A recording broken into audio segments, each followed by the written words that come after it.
Shri Ganesha Sharada Gurubhyo Namaha Ramaya Ramabhadraya Ramachandraya Vedase Raghunathaya Nathaya Sitaya Patage Namaha. Welcome to all for this session on Ramayana to chapter 114 of Ayodhya Kanda. Prince Bharatha, after leaving Rama with the sandals of Rama, he is entering Ayodhya.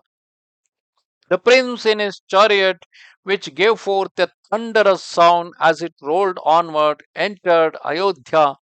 There he beheld the city where cats and owls ranged, where the doors of the dwellings were closed, darkness and gloom reigning over all, the city resembling the planet Rohini that has lost its splendor on the moon's eclipse, or a mountain stream whose waters have dried up in the sun's heat, deserted by the waterfall, the fishes all having perished. Sad and wretched on account of its separation from Rama, Ayodhya resembled the sacrificial flame which, when the oblation is poured into it, shines like a golden cone and then sinks into the smoking ash, or like a mighty army divested of its weapons in battle, its horses, elephants, chariots, and standards scattered abroad, and its heroic warriors slain. That city, which looked as it were like the waves of the sea whipped into foam by the storm, rolling and breaking and then sinking into silence with the dying out of the wind, or like the sacrificial pavilion deserted by the priests who go forth in search of alms after the sacrifice, or like the Cain bereft of the bull who have ceased to graze in the pasture and stand in the enclosure dispirited, or like a necklace stripped of its precious gems, or like a meteor, its virtue exhausted, fallen to earth, deprived of its splendor, or like a flowering branch loaded with blossom in the spring, visited by the swarm of bees that is suddenly consumed by a forest fire. The streets were deserted, and the fairs and markets closed, and no merchandise was offered for sale. Dark and fearful, Ayodhya resembled the moon and stars obscured by heavy clouds in the rainy season, or a deserted cavern, its revelers departed. The liquor expanded, and not but fragments of broken glass and pots in wild disorder scattered here and there.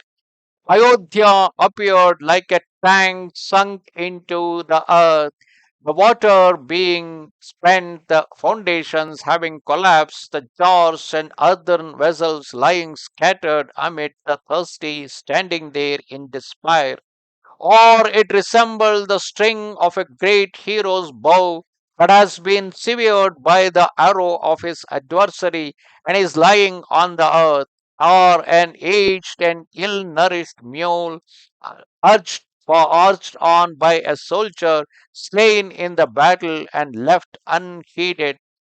Viewing the desolation, Prince Bharata, seated in his chariot, spoke to Sumantra, who was driving the equipage. Alas, how sad that this city, formerly so gay, today appears so melancholy. The intoxicating fragrance of floral garlands and the scent of incense no longer filling it. O Sumantra, I do not hear as formerly the sound of clattering chariots, the neighing of horses, and the prolonged roaring of elephants. Alas, since Rama departed, the young men of Ayodhya have ceased to adorn themselves with garlands of fresh blossoms and sandalwood, and men no longer walk abroad decked with flowers. No longer are festivals observed, and the people of the capital are merged in grief. It seems as if the glory of the city had departed with Rama. O Ayodhya, It is bereft of light, like the night overcast with clouds at the time of the waxing moon.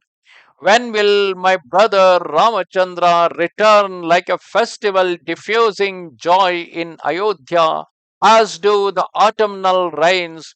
Formerly, the royal highways of the capital were filled with richly attired youths, but today they are all deserted.